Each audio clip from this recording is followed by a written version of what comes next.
Hello everyone, this is Diksha Rathore and welcome back to my channel. तो friends, CDP के हम next question discuss करेंगे जो हमने सीरीज़ स्टार्ट की हुई है। तो अगर आपने इससे पहले वीडियो नहीं देखी है तो वो वीडियो आप देख लीजिए, बहुत इंपॉर्टेंट उसमें हमने क्वेश्चन डिस्कस किए हैं। सो वीडियो को लाइक एंड शेयर कर दीजिए और चैनल को सब्सक्राइब कर लीजिए। So now friends, let's start. तो क्वेश्चन जो है आज की क्लास का सबसे पहला, अधिगम से संबंधित किसी विद्यार्थी की समस्याओं का सबसे अच्छा उपचार है।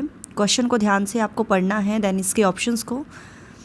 कठोर परिश्रम का सुझाव, ग्रंथालय में निरीक्षित अध्ययन, निजी शिक्षण का सुझाव या निदानात्मक सुझाव।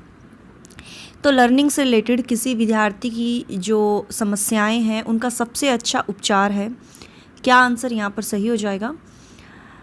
तो यहाँ पर अपना आंसर आप लगा लीजिए और अब अपना आंसर देख लीजिए। यहाँ पर आएगा निदानात्मक सुझाव। ठीक है, डायग्नोस्टिक जो सुझाव हमें देना है जिससे बच्चों की जो प्रॉब्लम्स हैं उनका सॉल्यूशन हम निकाल सकते हैं, उनका सबसे अच्छा ये उपचार माना जाता है। तो डी आंसर यहाँ पर सही है। एक शिक्षक विद्यार्थियों का अनुप्रेरित कर सकता है, यानी एक शिक्षक जो है विद्यार्थियों को मोटिवेट कर सकता है, पुरस्कार देकर, सही मार्गदर्शक कराकर, उदाहरण देकर या कक्षा में भाषण देकर। तो किस तरह से टीचर विद्यार्थियों को मोटिवेट कर सकता है? आंसर यहाँ पर सही हो जाएगा। देखिए डियर, ए आंसर नहीं होगा यहाँ पर, बी आंसर होगा यहाँ पर, सही मार्गदर्शक कराकर। उनको सही डायरेक्शन हम उसको जो है प्रोवाइड कराएंगे। तो यहाँ पर ये मिसप्रिंट है, ए आंसर नहीं होगा, बी आंसर सही हो जाएगा, सही मार्गदर्शक कराकर। ठीक है, बी आंसर यहाँ पर राइट है। अगला क्वेश्चन जो है, सुल्तान नामक चिंपैंजी का परीक्षण किस मनोवैज्ञानिक ने किया तथा उस सिद्धांत का नाम क्या है? थॉर्नडाइक अंतर्दृष्टि का सिद्धांत, थॉर्नडाइक पुनर्बलन का सिद्धांत, कोहलर अंतर्दृष्टि का सिद्धांत या कोहलर अनुबंध का सिद्धांत। तो सुल्तान नामक चिंपैंजी पर किसने प्रयोग किया था? जो गैस्टाल्टवादी थे, जर्मनी के गैस्टाल्टवादी थे कोहलर, है ना। और इन्होंने अंतर्दृष्टि का सिद्धांत दिया था। तो आंसर राइट हो जाएगा यहाँ पर सी आंसर। क्लियर है? आगे बढ़ते हैं। अंतर्मुखी, बहिर्मुखी तथा उभयमुखी व्यक्तित्व का वर्गीकरण डैश द्वारा किया गया? क्रेचनर, युंग, शेल्डन या स्प्रेंजर। देखिए, अंतर्मुखी जो होते हैं वो जो एकांत में रहना पसंद करते हैं, किसी के साथ घुलते मिलते ज़्यादा नहीं है। बहिर्मुखी जो पॉलिटिशियंस जो होते हैं ना, मतलब वो मिलनसार होते हैं और दोस्त इनके काफ़ी होते हैं। तो ये होते हैं बहिर्मुखी व्यक्तित्व के व्यक्ति, और उभयमुखी इन दोनों का मिश्रण होता है, अंतर्मुखी और बहिर्मुखी का। तो इन व्यक्तित्व का वर्गीकरण जो है ये युंग के द्वारा किया गया, मनोवैज्ञानिक युंग जो है। तो आंसर राइट हो जाएगा बी आंसर। आगे हम बढ़ते हैं। डैश के द्वारा इदम, अहम तथा परा अहम व्यक्तित्व के 3 घटक हैं? बंडूरा, युंग, फ्रायड या एडलर। तो किन्होंने व्यक्तित्व के 3 घटक बताए हैं? इदम, अहम, पराअहम, यानी इड, ईगो और सुपर ईगो। तो ये बताए हैं फ्रायड ने। ठीक है।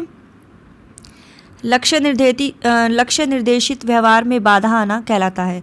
देखिए, जब आपका कोई गोल होता है और उसमें कोई बैरियर आता है या कोई कॉन्फ्लिक्ट उत्पन्न होता है तो वो क्या कहलाता है? संवेग, अभिप्रेरणा, कुंठा या आक्रामकता।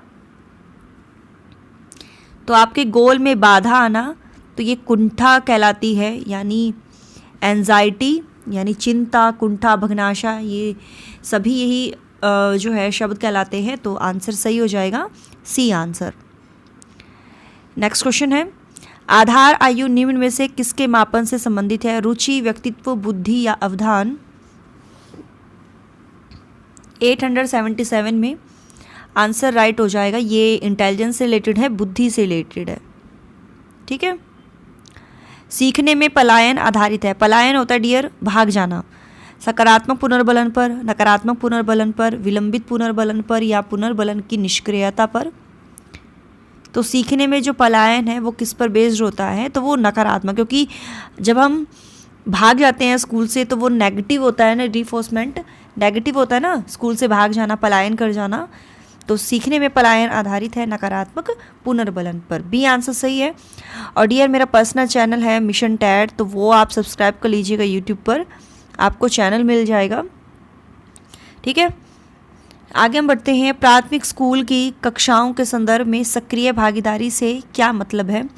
स्मरण करना, वापस बुलाना और पढ़ना, अपने शिक्षक का अनुकरण करना और नकल करना, पूछना, प्रश्न करना और बहस करना, शिक्षक द्वारा दिए गए उत्तर का अनुकरण करना। तो प्राथमिक स्कूल के जो कक्षाएं हैं उनके संदर्भ में बताना है। सक्रिय भागीदारी यानी एक्टिव पार्टिसिपेशन से क्या मतलब है, तो यहाँ हो जाएगा कि प्रश्न पूछना, है ना, कि बच्चे जो है प्रश्न पूछें और प्रश्न करें वो ज़्यादा से ज़्यादा, और कोई भी अगर क्वेश्चंस हैं उन पर बहस करें। ठीक है, तो आंसर राइट हो जाएगा सी आंसर। वुडवर्थ के अनुसार स्मृति का आयाम नहीं है धारण, पुनः स्मरण, पहचानना या तर्क करना। तो स्मृति का आयाम जो नहीं है वो है तर्क करना। डी आंसर यहाँ पर सही हो जाएगा। नेक्स्ट क्वेश्चन है, अंतर्मुखी व्यक्तित्व व बहिर्मुखी व्यक्तित्व का वर्गीकरण किसने किया? फ्रायड, जुंग, मन या आल्पोर्ट? तो अभी हमने जस्ट डिस्कस किया है अंतर्मुखी और बहिर्मुखी के बारे में मनोवैज्ञानिक युंग ने। ठीक है, निम्नलिखित में से कौन सा सामान्यतः SOR उपागम का प्रतिपादक माना जाता है? SOR stimulus organism response. Watson, Woodworth, Thorndike या स्किनर SOR थ्योरी के प्रतिपादक माने जाते हैं वुडवर्थ। ठीक है, निम्नलिखित में से कौन सा पावोलियन अनुबंधन में आवश्यक नहीं है? प्रबलन, सामीप्य, आनुषंगिकता या उत्सर्जित अनुक्रिया? तो जो आवश्यक नहीं है वो है आनुषंगिकता। सी आंसर यहाँ पर राइट हो जाएगा। निम्नलिखित में से कौन सा मूल्यांकन करने का सबसे प्रभावी तरीका है? एक शैक्षणिक सत्र में एक शुरुआत में और अंत में 2 बार मूल्यांकन करना चाहिए। मूल्यांकन किसी बाहरी एजेंसी द्वारा किया जाना चाहिए, शिक्षक द्वारा नहीं। मूल्यांकन सत्र के अंत में होना चाहिए, या मूल्यांकन शिक्षण अधिगम में एक भीतर बसी हुई प्रक्रिया है। तो आंसर यहाँ पर राइट हो जाएगा। मूल्यांकन करने का सबसे प्रभावी तरीका जो है तो वो है कि मूल्यांकन जो है शिक्षण अधिगम में एक भीतर बसी हुई प्रक्रिया है, यानी वो जो है निरंतर चलती रहनी चाहिए मूल्यांकन की प्रक्रिया। आंसर राइट हो जाएगा डी आंसर। वाक्य पूर्ति परीक्षण का वर्गीकरण किया जा सकता है प्रक्षेपी परीक्षण के रूप में, प्रश्नावली के रूप में, अर्ध प्रक्षेपी परीक्षण के रूप में या अनुसूची के रूप में। 885 में आंसर राइट हो जाएगा प्रक्षेपी परीक्षण के रूप में। फर्स्ट आंसर सही है। यदि पूर्व ज्ञान व अनुभव नए प्रकार के सीखने में सहायता करते हैं तो उसे कहते हैं नकारात्मक प्रशिक्षण स्थानांतरण, सकारात्मक प्रशिक्षण स्थानांतरण, प्रशिक्षण स्थानांतरण या सीखना। तो यदि पूर्व ज्ञान यानी प्रीवियस नॉलेज या एक्सपीरियंस जो है नए प्रकार के सीखने में सहायता करते हैं तो उसे हम कहते हैं सकारात्मक प्रशिक्षण स्थानांतरण। ठीक है, बी आंसर सही है। अनुक्रिया शैली के प्रभाव को नियंत्रित करने हेतु व्यक्तित्व मापन में निम्नलिखित प्रविधियों में से किसका प्रयोग किया जाता है? बहुविकल्प प्रविधि, अनुक्रमिक वर्ग प्रविधि, वल्कृत अनुक्रिया प्रविधि या मुक्त अनुक्रिया प्रविधि। 887 में आंसर राइट हो जाएगा, तो वो है मुक्त अनुक्रिया प्रविधि। सी आंसर सही, डी आंसर राइट है। अवधान के आंतरिक अथवा व्यक्तिनिष्ठ निर्धारक है। अवधान होता है आपका ध्यान यानी अटेंशन, रुचि लक्ष्य अभिवृत्ति, उद्दीपक वस्तु प्रविधि, प्रकाश ध्वनि दंड प्रोत्साहन। 888 में तो राइट आंसर हो जाएगा रुचि लक्ष्य और अभिवृत्ति। फर्स्ट आंसर जो है यहाँ पर हमारा बिल्कुल सही है। नेक्स्ट क्वेश्चन है, निम्नलिखित कथनों में से कौन सी अवस्था बचपन की विशेषताओं का प्रतिनिधित्व नहीं करती? एक बच्चा अलग अलग रंगों, संख्याओं, वर्णमाला, वस्तुओं, आकारों और हर गतिविधि के कारणों के बारे में सीखने से शुरुआत करता है। एक बच्चा विभिन्न गति संचालन कौशल में दक्षता प्राप्त कर शुरुआत करता है। एक बच्चा अपनी वास्तविक क्षमताओं की पहचान कर शुरुआत करता है। एक बच्चा संज्ञानात्मक क्षमताओं के विकास कार्य करने से शुरुआत करता है।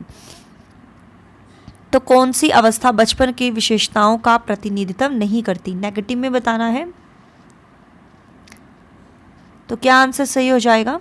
देख लीजिए क्वेश्चंस को, ऑप्शंस को देख लीजिए, अपना आंसर लगा लीजिए यहाँ पर कि एक बच्चा जो है संज्ञानात्मक क्षमताओं के विकास कार्य करने से शुरुआत करता है, ये बचपन की विशेषताओं का प्रतिनिधित्व नहीं करती। ठीक है, बाकी तो करते हैं। डी आंसर राइट हो जाएगा। अगला देखिए, राम ने अपने हाथ का उपयोग कर भोजन करना सीखा है। जब उसे एक पकवान के साथ चपाती दी जाती है, वह चपाती का एक टुकड़ा तोड़कर इसके साथ पकवान का कुछ हिस्सा लगाकर उसे मुंह में रखकर खाना शुरू करता है। हम कह सकते हैं कि वह डैश योजना से अपना भोजन कर रहा है। शुरुआती, समायोजित, आत्मसात्कीकरण या विनियोजित। तो उसने क्या स्थापित कर लिया है? आत्मसात कर लिया है कि किस तरीके से जो है खाना है, और आत्मसातकरण। तो आंसर राइट हो जाएगा, सी आंसर। बाल मनोविज्ञान का क्षेत्र है केवल शैशवावस्था की विशेषताओं का अध्ययन, केवल गर्भावस्था की विशेषताओं का अध्ययन, केवल बाल्यावस्था की विशेषताओं का अध्ययन, या गर्भावस्था से किशोरावस्था तक की विशेषताओं का अध्ययन। 891 में आंसर है। आंसर राइट हो जाएगा, गर्भावस्था से किशोरावस्था तक की विशेषताओं का अध्ययन। डी आंसर राइट है। अभिक्रमायोजित अधिगम का प्रत्यय किसने दिया था? हल, थॉर्नडाइक, स्किनर या वॉटसन? अभिक्रमायोजित अधिगम का प्रत्यय दिया है बीएफ स्किनर ने। व्यावहारिक क्षमताओं में वह सापेक्ष स्थायी परिवर्तन जो कि प्रचलित अभ्यास का परिणाम होता है, उसे क्या कहते हैं? अधिगम, अभिप्रेरणा, अभिवृत्ति या अभिक्षमता? तो उसे कहते हैं अधिगम। ठीक है, लर्निंग। फर्स्ट आंसर राइट है। युंग के प्रजातीय अचेतन का आधार था अंतर्मुखता, स्वप्नगत गणचिन्ह, शब्द साहचर्य या पुरातन अचेतन? 894 में आंसर सही हो जाएगा, पुरातन अचेतन। ठीक है, परिपक्व छात्र मानते हैं कि उनकी पढ़ाई में भावनाओं की कोई जगह नहीं है, आसानी से बुद्धि के साथ अपने सभी संघर्ष का समाधान करते हैं, कभी कभी अपनी पढ़ाई में भावनात्मक समर्थन की ज़रूरत महसूस करते हैं, या कठिनाई परिस्थितियों में अध्ययन से परेशान नहीं होते। तो परिपक्व छात्र जो है कभी कभी अपनी पढ़ाई में भावनात्मक समर्थन की ज़रूरत महसूस करते हैं, है ना? सी आंसर राइट है। शिक्षक का कौन सा प्रकार कला और सामाजिक विज्ञान पर केंद्रित है? मानववादी शिक्षा, रचनावादी शिक्षा, मॉन्टेसरी शिक्षा या प्रगतिशील शिक्षा? तो शिक्षा का कौन सा प्रकार कला और सामाजिक विज्ञान पर केंद्रित है? तो ये है मानववादी शिक्षा। फर्स्ट आंसर राइट है। निम्नलिखित में से कौन सा शैशवावस्था से संबंधित नहीं है? गतिक संचालित अंगों में द्विपक्षीय प्रवृत्तियों की वृद्धि होती है। गतिक संचालित अंगों में सामान्य से विशिष्ट प्रवृत्तियों की वृद्धि होती है। भावनात्मक और सामाजिक विकास गतिक विकास का हिस्सा नहीं है, या स्थिर मानसिक विकास? तो कौन सा शैशवावस्था से संबंधित नहीं है? नेगेटिव में बताना है। तो वो है भावनात्मक और सामाजिक विकास गतिक क्षेत्र का हिस्सा नहीं है। सी आंसर सही है। आगे हम बढ़ते हैं। निम्नलिखित में से कौन सी व्यक्तित्व मूल्यांकन की एक विधि नहीं है? जननिक विधि, मनोझंझाकरण विधि, केस अध्ययन विधि या प्रक्षेपण विधि? तो व्यक्तित्व मूल्यांकन की एक विधि नहीं है, तो वो है बी आंसर, मनोझंझाकरण विधि। ठीक है, यदि कोई विद्यार्थी आपका सम्मान नहीं करता तो आप उसकी अपेक्षा करेंगे, परीक्षा में कम अंक देंगे, उसके अभिभावकों से बात करेंगे या उसे डांटेंगे? तो अगर आपका कोई सम्मान नहीं करता है कोई बच्चा, तो उसके अभिभावक से बात करेंगे।